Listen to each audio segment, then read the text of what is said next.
Formula के बारे में। अब हम पढ़ेंगे balancing of a chemical equation. Balancing आप 10th क्लास में पढ़ चुके हो। बैलेंसिंग क्या होती है, एक हमारे पास जो भी इक्वेशन गिवन है उसके प्रोडक्ट और रिएक्टेंट के जो भी एलिमेंट के एटम्स हैं उनको क्या करना है, बैलेंस करना है।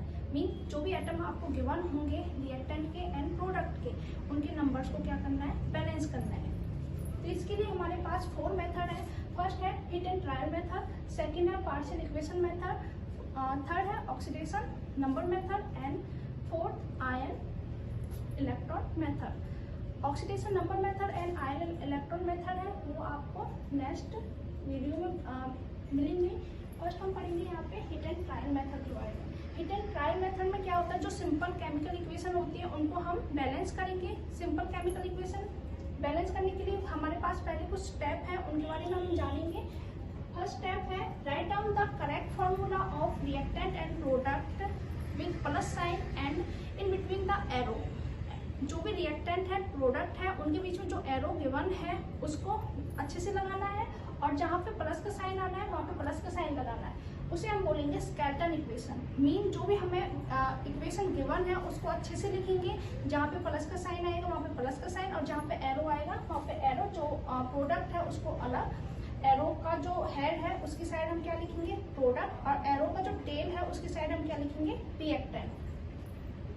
सेकंड क्या करना है, जो हमारे पास स्केलेटन इक्वेशन है उसमें से जो बिगेस्ट फॉर्मूला है पहले उसको सिलेक्ट करेंगे एंड उसके जो भी एटम्स हैं एलिमेंट के उनको क्या करना है, बोथ साइड बैलेंस करना है। थर्ड क्या करेंगे, जो एलिमेंट्री गैस है जैसे कि हाइड्रोजन गैस है H2 डायटोमिक फॉर्म में पाई जाती है, oxygen gas, nitrogen gas, chlorine, bromine, iodine and fluorine, इनको क्या करना है, अगर अच्छे से हमें बैलेंसिंग करनी है तो जो भी एलिमेंट्री गैस है उनको क्या करना है, गैस की फॉर्म में लेंगे, मतलब एटॉमिक स्टेट की फॉर्म में ले लेंगे। मतलब जैसे H2 है तो उसको हम H की फॉर्म में लेंगे, ऑक्सीजन है O2 है तो उसको सिर्फ हम O की फॉर्म में लेंगे, एलिमेंट्री फॉर्म।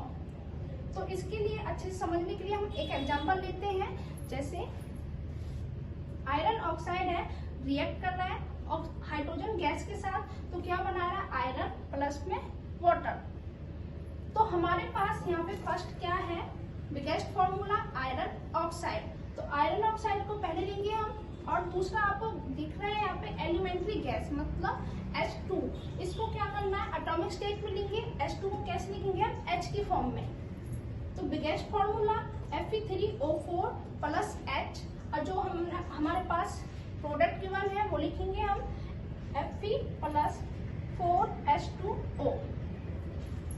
तो Fe यहाँ पे देखो रिएक्टेंट में आपके पास कितने आयरन है, 3 आयरन है, और प्रोडक्ट में कितने आयरन है, 1 आयरन। तो क्या करेंगे, 3 को मल्टीप्लाई कर देंगे इसके साथ।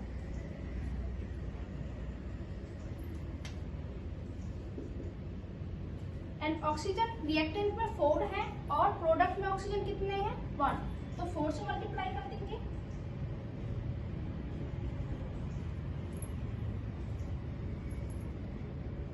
इक्वेशन क्या होगी, Fe3O4 plus H arrow 3Fe plus 4H2O। Next आपको क्या बोला था थर्ड स्टेप में, अगर आपके पास एलिमेंट्री गैस है तो उसको एटॉमिक स्टेट में रखना है, एटॉमिक स्टेट में रखा था। अब इसको क्या करना है, बैलेंस करेंगे। बैलेंस कैसे करेंगे, यहाँ पे देखो हमारे पास रिएक्टेंट में 1 हाइड्रोजन है और प्रोडक्ट में कितने हाइड्रोजन है, 8। तो बैलेंस करने के लिए क्या करेंगे, H2, मतलब पहले इसको एटॉमिक फॉर्म से एलिमेंट्री फॉर्म में कन्वर्ट करेंगे। H को कन्वर्ट किया H2 में, अब इसको मल्टीप्लाई करना है 4 से, क्या हो जाएंगे हमारे पास 8 हाइड्रोजन। तो ये रिएक्शन हमारी क्या होगी, बैलेंस। दोबारा बता रही हूँ मैं, hit and trial method. Hit and trial method में रिएक्शन को क्या करना है, जो सिंपल केमिकल रिएक्शन होती है उनको हम बैलेंस करेंगे। फर्स्ट स्टेप में क्या करते हैं, जो भी हमारे पास स्केलेटन इक्वेशन है उसको क्या करेंगे, राइट डाउन कर लेंगे। स्केलेटन इक्वेशन मतलब जो रिएक्टेंट गिवन है, जो प्रोडक्ट गिवन है, उनके बीच में जो प्लस के साइन आएंगे, जो एरो आएगा उनको अच्छे से लिखेंगे, तो हमारे यहाँ क्या मिलेगी, स्केलेटन इक्वेशन। सेकेंड स्टेप में क्या बोला गया है, जो भी हमारा बिगेस्ट फॉर्मूला है उसको पहले हम क्या करेंगे, सिलेक्ट करेंगे। सिलेक्ट करके क्या करना है, उसके एटम्स को दोनों साइड क्या कर लेंगे, बैलेंस करेंगे। थर्ड में क्या बोला गया है, जो भी एलिमेंट्री गैस है जैसे हाइड्रोजन, ऑक्सीजन, नाइट्रोजन, उनको किसकी फॉर्म में रखना है, एटॉमिक स्टेट में। तो हमारे पास जो एग्जांपल था आयरन ऑक्साइड का, ये क्या हमारे पास बिगेस्ट फॉर्मूला है, इसके आयंस को क्या, एटम्स को क्या किया हमने, बैलेंस कर लिया। और जो हमारे पास हाइड्रोजन गैस थी, ये क्या थी, एलिमेंट्री गैस, इसको क्या किया था, पहले हमने एटॉमिक फॉर्म में रखा था और बाद में इसको बैलेंस कर लिया। ये था सिंपल हमारा hit and trial method. Second मैंने आपको बताया था पार्शियल मेथड। पार्शियल मेथड के थ्रू भी हम केमिकल इक्वेशन को बैलेंस कर सकते हैं और हिट एंड ट्रायल मेथड के थ्रू भी। हिट एंड ट्रायल मेथड को क्यों यूज कर रहे थे, सिंपल केमिकल रिएक्शन को बैलेंस करने के लिए। और अब हम पार्शियल इक्वेशन को यूज करेंगे, जो भी हमारी हार्ड केमिकल इक्वेशन है जिनको हम simple hit and trial method से बैलेंस नहीं कर सकते, तो उसको हम बैलेंस करेंगे पार्शियल इक्वेशन मेथड से। तो पार्शियल इक्वेशन मेथड के भी कुछ स्टेप दिए हुए हैं, पहले उनको पढ़ेंगे, फिर हम क्या करेंगे उसका एक एग्जांपल देखेंगे। पार्शियल इक्वेशन मेथड में पहला कि जो भी इक्वेशन आपको गिवन है, जो भी रिएक्शन आपको गिवन है, वो हमारी प्रोसीड कर सकती है 1 और 2 स्टेप में। सिंपल में क्या था, 1 और 2 स्टेप में क्या हो गया, फाइनल जो स्टेज है वो आ जाती है और हमारी रिएक्शन क्या होगी, बैलेंस होती है। लेकिन पार्शियल इक्वेशन मेथड में क्या है कि जो पहली ही इक्वेशन है हमारे पास, वो क्या होगी, 2 स्टेप में ब्रेक हो जाएगी। सेकंड क्या है, जो स्केलेटन इक्वेशन होगी, skeleton equation representing each steps are written. जो स्केलेटन इक्वेशन है उसके जो भी वो प्रोसीड कर रही है 1 या 2 स्टेप में या 2 से ज्यादा स्टेप में, उनकी जो भी रिएक्शन आ रही है, इक्वेशन आ रही है, उनको क्या करते जाना है, लिखते जाना है और उस रिएक्शन को क्या करना है, हिट एंड ट्रायल मेथड से बैलेंस करना है। पार्शियल इक्वेशन में भी हम हिट एंड ट्रायल मेथड का यूज करते हैं, बट कब करने हैं, बीच में जो भी हमारे पास रिएक्शन क्या हो रही है, प्रोसीड हो रही है। थर्ड है, जो पार्शियल इक्वेशन है उसको मल्टीप्लाई करना है सुटेबल इंटीग्रल के साथ।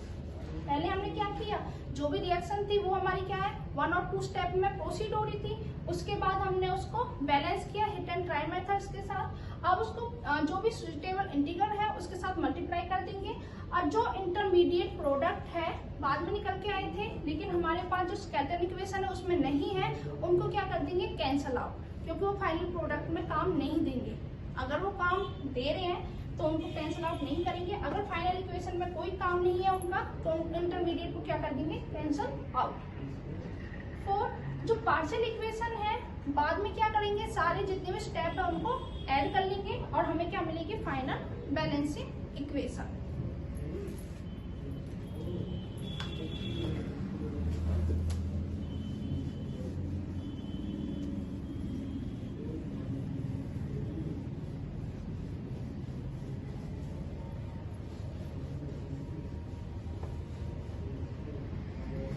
इसका हम एक एग्जांपल देख लेते हैं, partial equation method.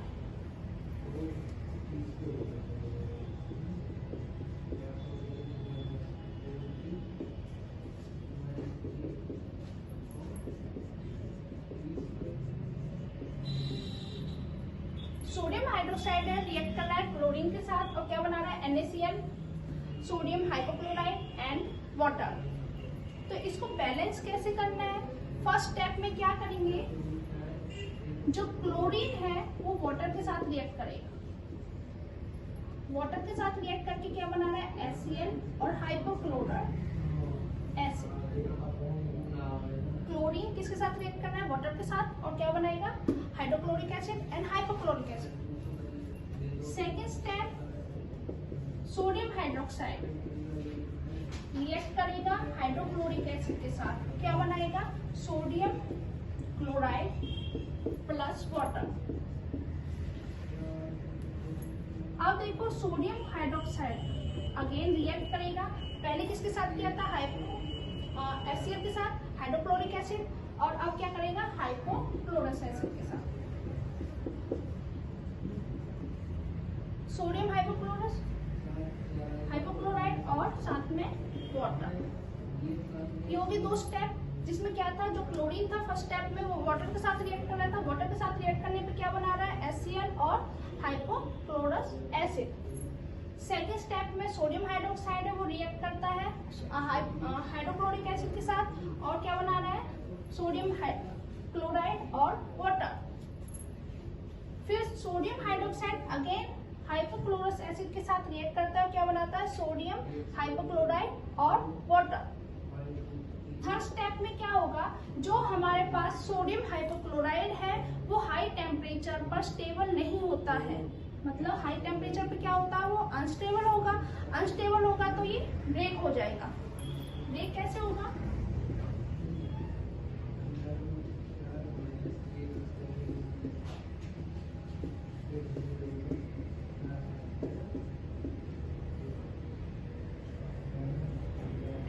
Three molecule of sodium hypochloride break into 2 molecule of sodium chloride and sodium hypochlorite।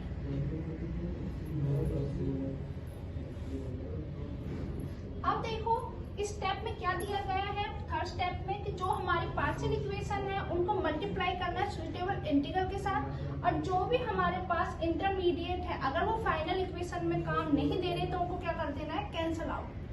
और इन सारी रिएक्शन को जो भी हमारे पास इक्वेशन है उनको हम मल्टीप्लाई करेंगे 3 के साथ। तो सोडियम हाइड्रोक्साइड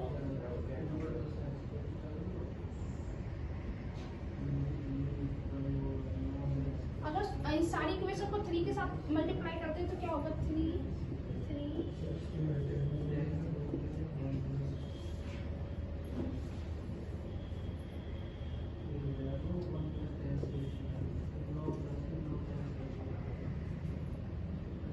अब देखो सोडियम हाइड्रोक्साइड कितने हो गए हमारे पास, 1 और 2। प्रोडक्ट रिएक्टेंट में सोडियम हाइड्रोक्साइड कितने हैं, 6। क्लोरिक एसिड क्लोरीन कितने हैं, 3। अब प्रोडक्ट में देखो सोडियम क्लोराइड कितने हैं, 3 and 2, 5 NaCl।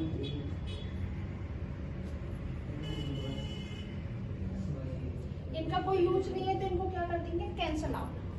यहाँ पे देखो प्रोडक्ट में हमारे पास है 6 वाटर मॉलिक्यूल और रिएक्टेंट में 3 वाटर मॉलिक्यूल, तो 3 से 3 क्या हो जाएंगे, कैंसल आउट, और यहाँ पे क्या हो जाएंगे, 3 वाटर मॉलिक्यूल।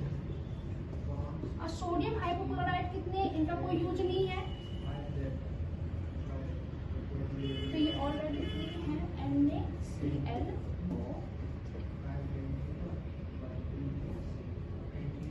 एक बार दोबारा बता रही हूँ, पार्शियल इक्वेशन मेथड क्या होती है, जैसे कि हम हिट एंड ट्रायल मेथड को यूज करते हैं सिंपल जो केमिकल इक्वेशन है उनको बैलेंस करने के लिए, लेकिन पार्शियल इक्वेशन मेथड का यूज हम जो भी इक्वेशन है उनको बैलेंस करने के लिए यूज करेंगे। फर्स्ट स्टेप में क्या होता है कि जो हमारी इक्वेशन है वो प्रोसीड करेगी 1 या 2 स्टेप में, जैसे कि हमारे पास है सोडियम हाइड्रोक्साइड और क्लोरीन रिएक्ट करके क्या बना रही है, सोडियम क्लोराइड, सोडियम हाइपोक्लोराइड और वाटर। तो पहले स्टेप में क्या हो रहा है, जो क्लोरीन है वो रिएक्ट कर रही है वाटर के साथ, तो क्या बना रही है, hydrochloric acid and hypochloride. Second step में हाइड्रोक्साइड रिएक्ट करना है HCl के साथ और क्या बना रहा है, NaCl और वाटर। और हाइड्रोक्साइड रिएक्ट कर रहा है हाइपोक्लोरिक एसिड फ्लोराइड एसिड के साथ और क्या बना रहा है, सोडियम हाइपोक्लोराइड और वाटर। तो रिएक्शन क्या हो रही है, प्रोसीड हो रही है 2 या 2 से ज्यादा जो भी स्टेप है उनमें। सेकेंड स्टेप में क्या बोला गया है, जो भी स्केलेटल इक्वेशन दी हुई है उनको रिटर्न करना है और हिट और ट्राई मेथड के साथ क्या करना है, बैलेंस करना है। थर्ड स्टेप में जो पार्शियल इक्वेशन है उसको सुटेबल इंटीग्रल के साथ मल्टीप्लाई करना है, जैसे हमने यहाँ पे मल्टीप्लाई किया था इसको 3 के साथ। और जो भी हमारे इंटरमीडिएट है वो फाइनल इक्वेशन में अगर काम नहीं आएंगे तो उनको क्या कर देना, कैंसिल आउट कर देना है। जैसे ये हमारे पास सोडियम हाइपोक्लोराइड है, ये हमारे फाइनल इक्वेशन में नहीं है तो इसको क्या कर दिया, कैंसिल आउट। यहाँ पे देखो हाइड्रोक्लोरिक एसिड का कोई यूज नहीं है, हाइपोक्लोराइड एसिड का कोई यूज नहीं है तो इनको क्या कर दिया हमने, कैंसिल। फोर्थ स्टेप में partial equation is added up in final balancing, और क्या करेंगे अब, जो भी रिएक्शन हमारे इंटरमीडिएट हमने कैंसिल आउट कर दिए हैं और जो रिएक्शन हमारे पास बची है उनको क्या कर देंगे, एड अप। एड अप करने के बाद आप देख सकते हो रिएक्टेंट में कितने सोडियम हाइड्रोक्साइड है, 3 and 3 6, 3 क्लोरीन एंड प्रोडक्ट में 2 और 3, 2 and 3, 5 हमारे sodium chloride, 3 water molecule and 1 sodium hypochloride. ये हमारी इक्वेशन हो चुकी है बैलेंस, और किससे हुई है, partial equation method.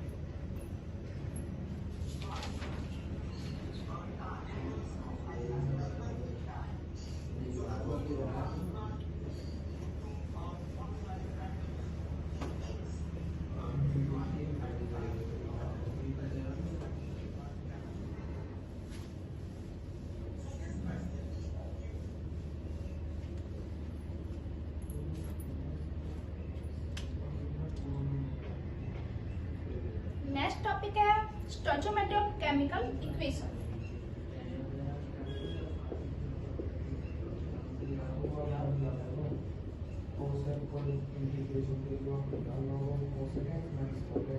Chemical equation की स्टोइचियोमेट्री देखेंगे। स्टोइचियोमेट्री होती क्या है, मेजर ऑफ एन एलिमेंट,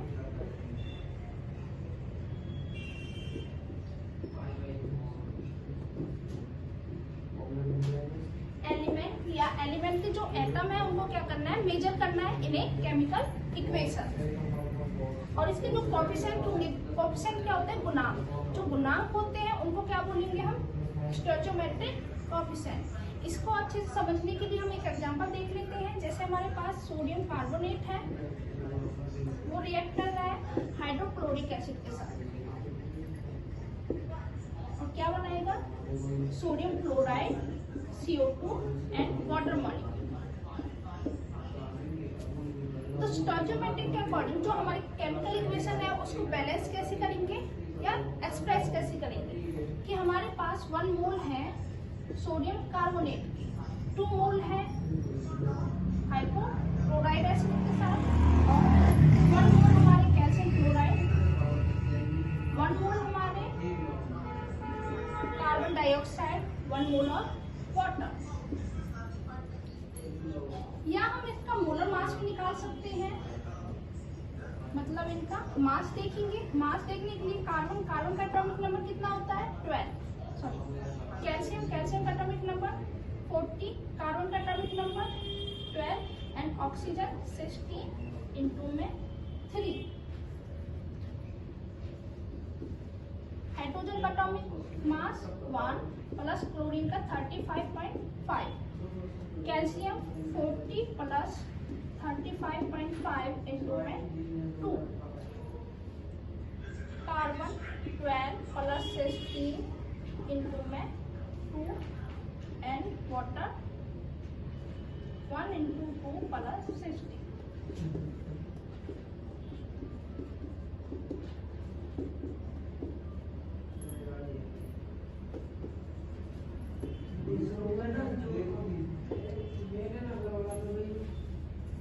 या तो आप इस जो हमारे पास इक्वेशन दी हुई है ऐसे भी बोल सकते हो कि 1 mole of calcium carbonate react with 2 mole of HCl और to produce 1 mole of calcium chloride, 1 mole of carbon dioxide and 1 mole of water. ये इसके लिए आप ऐसे भी बोल सकते हो कि हमारे पास 100 ग्राम है कैल्शियम कार्बोनेट जो रिएक्ट करने हैं 73 ग्राम ऑफ हाइड्रोक्लोरिक एसिड के साथ, और क्या प्रोड्यूस कर रही है 111 ग्राम calcium chloride, 44 gram carbon dioxide and 18 gram water. तो स्टोइचियोमेट्री क्या थी, जो हमारी केमिकल इक्वेशन है या मेजर ऑफ एन एलिमेंट को कैसे मेजर करना है वो देखते हैं। और जो इसके गुणांक होते हैं ये इनको बोलेंगे हम कोएफिशिएंट। जो कोएफिशिएंट होते हैं उनको बोलेंगे हम स्टोइचियोमेट्रिक कोएफिशिएंट। हमारे पास कोई इक्वेशन दी हुई है उसको हम बैलेंस करेंगे पहले।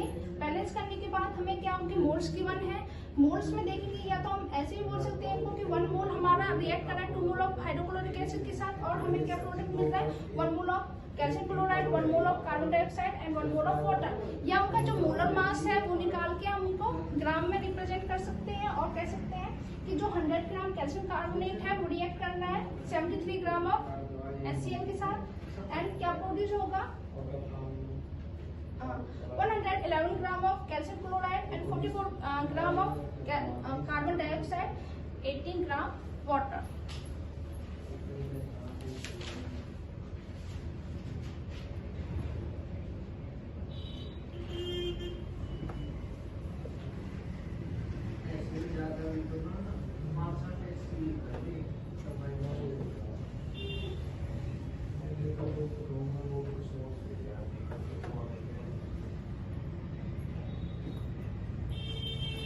नेक्स्ट टॉपिक है लिमिटिंग रिएजेंट।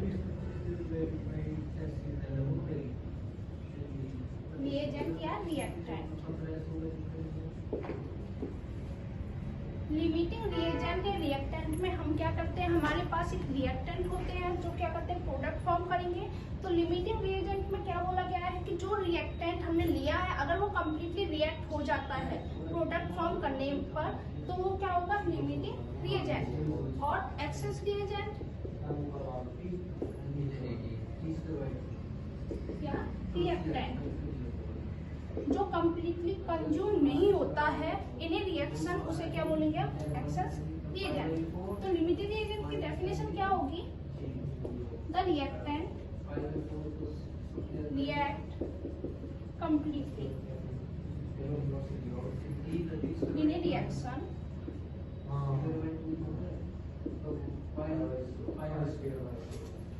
जो रिएक्टेंट है मतलब जो रिएक्टेंट कम्प्लीटली रिएक्ट करता है रिएक्शन में उसे क्या बोलेंगे लिमिटिंग रिएजेंट।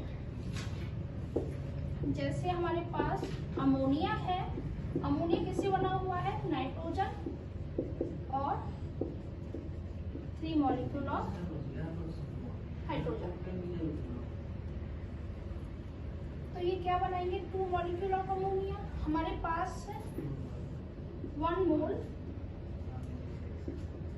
नाइट्रोजन है और 3 मोल हाइड्रोजन। 1 मोल नाइट्रोजन और 3 मोल ऑफ हाइड्रोजन मिलकर क्या बना रहे हैं 2 मोल ऑफ अमोनिया। तो ये क्या होंगे इसके लिमिटिंग रिएजेंट। एक्सेस क्या होते हैं,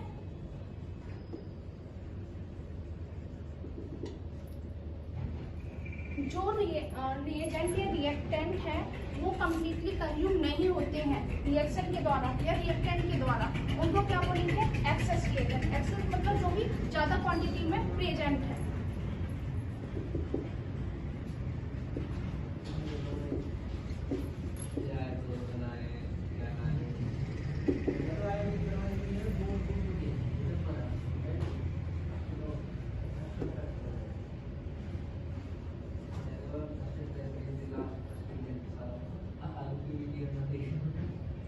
The reactant do not consume in reaction completely। जो रिएक्टेंट रिएक्शन में कम्प्लीटली कंज्यूम नहीं होते हैं उनको बोलेंगे हम एक्सेस रिएजेंट। दोबारा बता रही हूँ लिमिटिंग रिएजेंट क्या होते हैं, जो भी हमारे पास रिएक्शन हो रही है उसमें जो भी रिएक्टेंट लिए गए हैं अगर जो रिएक्टेंट कम्प्लीटली रिएक्ट कर रहे हैं रिएक्शन में उनको बोलेंगे लिमिटिंग रिएजेंट। और जो कम्प्लीटली रिएक्ट नहीं कर रहे हैं मतलब ज्यादा क्वांटिटी में है उनको बोलेंगे हम एक्सेस रिएजेंट।